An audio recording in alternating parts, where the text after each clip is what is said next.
If you've been here for the duration of the year, you know that we're in a series called Relational Intelligence. And what that is basically is people skills. God wants us to develop our friendship with Him, but He also wants us to do our friendship with our peers the right way. So we're going to continue in that series, but I want to tell you guys a story about a friend of mine. And I met this kid. We'll call him Stephen. I met Stephen when I was a sophomore in high school. And Stephen was a freshman. He was 1 grade younger than me. And this kid was just an awesome kid. He was an all-around athlete. He played basketball. He played football. He ran track. He was the hardest worker on every team. He would stay after practice. He'd be working hard. He'd be asking the right questions. And he was a great teammate. He was also just a great son. He obeyed his parents. He was just a sweet kid. He prioritized his schoolwork. He was on honor roll. He did everything right. He even graduated with a 3.5 GPA. And he even got a Division I football scholarship. So he went away to college. And he starts playing football. And then he meets 2 of his teammates. And he starts smoking. He starts drinking. He starts partying. And he starts fighting. He starts robbing people. It gets so bad that he gets dismissed from the team, and he even gets arrested. And nobody would ever think that Stephen would be the one that would be up here and fall. But because of the friendships that he had, it just all went downhill from there. And to this day, as a grown man, he's still not doing good. He still hasn't bounced back or recovered. Because the Bible tells us that bad company corrupts good character. It says this in 1 Corinthians 15:33. Don't fool yourselves. Bad friends will destroy you. I need you to look to your neighbor. I need you to say, neighbor, bad friends will destroy you. I need you to look to yourself. I need you to pat yourself on the chest and say, self, I got to make sure I have good friends. I need you to say, self, peer pressure is a real thing. It's a very real thing. So today, I want to talk to you guys for a few minutes about what solid friendships look like and 3 levels of friendship. So the title of today's message is There's Levels to This. So I need you to repeat after me and say, there's levels to this. One more time, there's levels to this. And we got a saying that we say around here, and you guys are going to help me say it. I encourage you guys to take notes because we believe that note takers are history. That means when something comes on a screen, you should be taking out your phone, taking out pictures. You should have your notepad open and jot down some notes, because what we're going to talk about today, I promise you, is going to help you in life. I want to give you guys 5 characteristics of which you can look for in a solid friend, using the word solid as an acronym, S-O-L-I-D. And the S stands for somebody who is supportive. Ecclesiastes chapter 4 tells us, when you fall, that friend is going to be there to pick you up. Someone who's a real solid friend is going to support you in what you do. They're going to be a positive impact, because if we're being honest, there's a lot of people in our schools, in our communities, in our towns that are negative influences. And you guys are at a very impressionable age right now. So you have to be very wise and discerning who you allow to have access into your life. So having supportive friends is the first thing. The second thing is somebody who's going to be open with you. And that means somebody who loves you enough to tell you the truth. When I first got out of college, my first job, I was working as a personal trainer at a gym.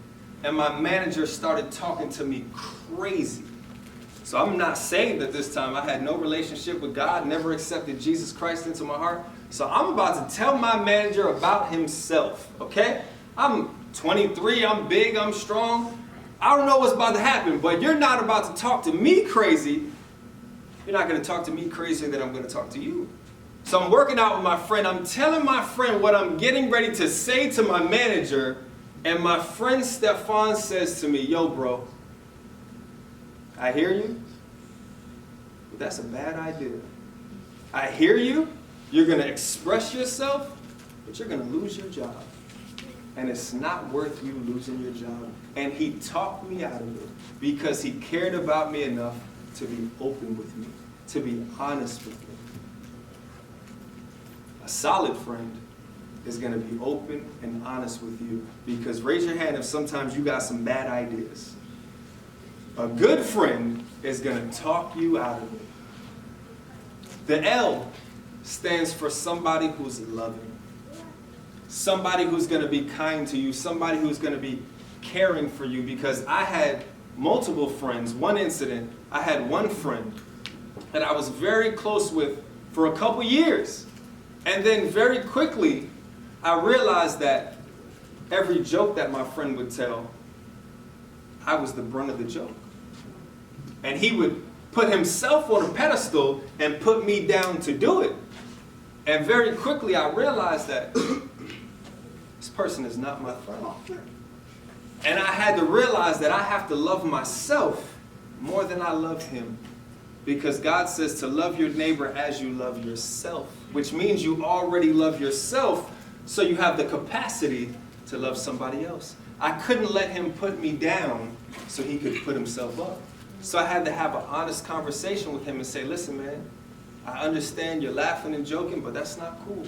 And I can't allow you to talk to me like that. And I had to put him on a different level of friendship in my life. Your friends are going to love you, meaning that they're going to be kind to you. Don't settle for these friends who throw you under the bus. The fourth thing is I for integrity. That means somebody with godly character. Somebody who's walking the straight and narrow, and you're going to walk right alongside with them. Somebody who's a positive influence in your life. Because going back to my friend Stephen, he allowed two people who were negative influences in his life with no integrity, no godly character. And I kid you not, he fell off this mountaintop and still hasn't recovered. It's that important that you walk with people who are full of integrity. And lastly, the D is for dependable. Somebody that when you need them, they're there for you. They might be there for you emotionally. They might offer an ear to you and listen to you. They might serve as an emotional IV. When you just need somebody to be present with you, they're there for you. You can count on them. Because if they're not solid. God wants us to have solid friendships and be very wise and discerning as to who we give access to. Proverbs 12:26 says, the righteous, that's you and I, choose their friends carefully. But the way of the wicked leads them astray. So I need you to turn to your neighbor. I need you to say, neighbor, neighbor. Choose your friends carefully. I need you to look to yourself and say, self. I got to choose my friends carefully. Because it's that important. Friends are supposed to be relational assets, not liabilities. If they're constantly draining you and frustrating you, you're going to have to assess, is this person really my friend? Do I need to put them on a different level? Because if that's the case where you're constantly drained and frustrated, it's like a check engine light, Jaden. And that means God is sending you a signal. Hey, think about this, do an assessment, evaluate, do I need to be this close to this person? If I'm getting killed in this friendship, I probably got to do something different. So I want to share with you guys the 3 levels of friendship. And the first level is people you're friendly with. People you might see, people you might go to school with, but people that you're probably not calling and texting and FaceTiming, people that you associate with, and that's fine. Because, pop quiz, Jesus had how many disciples? 12. He also had 72 people that rolled with him. There was even more than the 12. And there's no way that all 72 of those people had full access to his life. He was not sharing the highs and lows with every single person because it's just not possible. But Jesus models for us how to have different levels of friendship. You guys are teenagers, and you have to be very, very wise and use wisdom as to who you allow to get close to you. Because I think we can all agree, based on the access that you give people into your life, it's going to determine your quality of life. If you're around positive people, you're probably going to be in a positive situation. But if you're around negative people like my friend Stephen, that's probably what's going to happen. One of the most powerful things I've ever heard was, show me your 5 closest friends, and I'll show you your future. Because you are who you associate with. Some people you're just called to be friendly with. Still be yourself, but they haven't earned your trust, so you can't give them full access. The second level is people you're friends with. Jesus' 12 disciples were his friends, and he chose them wisely. Judas was Judas for a reason, that fulfilled the purpose, going to the cross. But Jesus hung out with the 12 disciples. He did life with them. He ate with them. He laughed with them. He was playing basketball with them. He was beating them in ping pong. He did life with them because those were his friends, and they knew far more about him than the 72 did. These are the people that you're going to build with. The third level is people you're best friends with. People you give access to. So if we look at 2 snapshots of Jesus' life, we're going to see what he did with his best friends. So it says, Jaden, in Matthew chapter 17, how many disciples Jesus had? 12. It says, 6 days later, Jesus took Peter and the 2 brothers, James and John. Who did he have with him? James and John. Peter, John, and James. Peter, John, and James. And he led them up to a high mountain to be alone. As the men watched, that's Peter, John, and James, Jesus' appearance was transformed so that his face shone like the sun and his clothes became white as light. So if we look at this picture here, this is called the transfiguration. Jesus walks with Peter, John, and James only to this mountaintop. He's in his human form, but then he's transfigured before their eyes into his glorified form, his heavenly form, and he allows his 3 closest friends, Peter, John, and James, to see him in his highest moment. He allows them to be at his mountaintop. And then in another scene, we see Jesus allow the same 3 people to see him at his lowest moment. Right before Jesus is about to be nailed to the cross, it says, that's the 12 disciples, they went to the olive grove called Gethsemane, and Jesus said to the 12 disciples, sit here while I go pray. He took Peter, James, and John with him and became deeply troubled and distressed. It goes on to say Jesus is in agony because he knows he's about to be crucified. He knows he's about to die for the sins of the world, that he's sweating profusely, that blood is falling from his face, and he allows his 3 closest friends, Peter, John, and James, only to see that. The point is, Peter, John, and James, his 3 closest friends, saw him at his mountain and his garden. So you have to ask yourself, am I giving everybody access into my mountain moments and my garden moments? Because when you do, that's being very vulnerable and transparent. And if we're being honest, some people are going to betray you. Some people are going to let you down. Some people are going to share those highs and lows with people even though you told them things in secret confidence. And it hurts. There's levels to this friendship thing. Jesus was friendly with everybody, but he only gave Peter, John, and James access into the highs and lows of his life.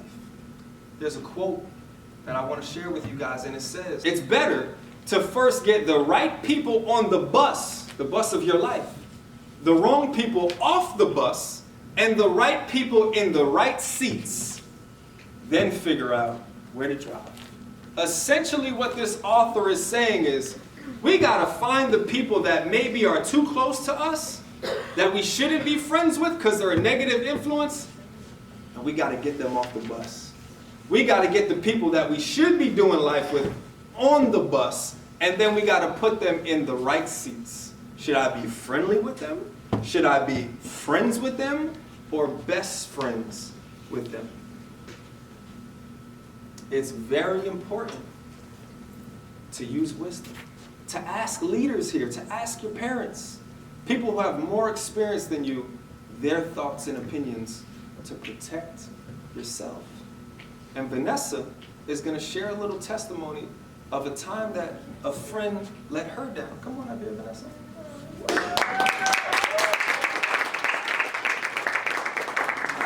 So tell us what happened with one of your friends. Okay, so like EJ said, I'm Vanessa Joseph, and I'm a senior in high school. So I had this really close friend. I met her in middle school, like 6th grade, and we were really close. We carpooled together. We walked to and from school together. We did everything together. But so her Sweet 16 was coming around. So fast forward to 10th grade, her Sweet 16, and she wanted me to be in her court, and like her Sweet 16 court, and I agreed.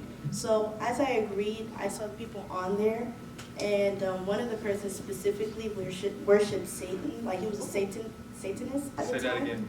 He worshipped Satan, like Satan, so he was a Satanist. And, he wore the necklace, he talked about it all the time, and, I was still a proud believer in Jesus, so I was just like, I don't think that's for my morals. Like, it felt uncomfortable to be in the same position as him.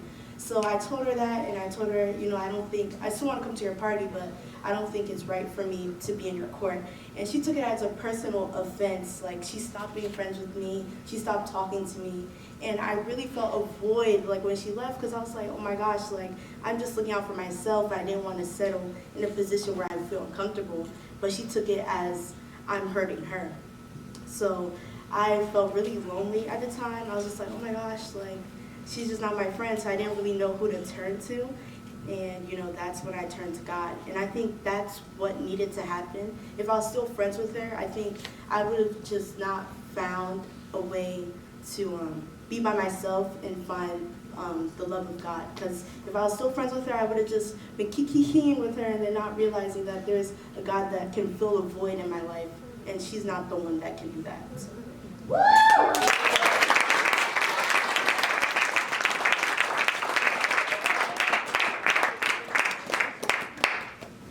So Vanessa realized that this person was not walking with integrity and decided to put this person on a different level. That person decided to take themselves off her bus, but that's okay because she developed the best friendship anyone could ever have, and that's a relationship with God. And then God has now sent you solid friends, correct? Yes. Let's just give God a round of applause.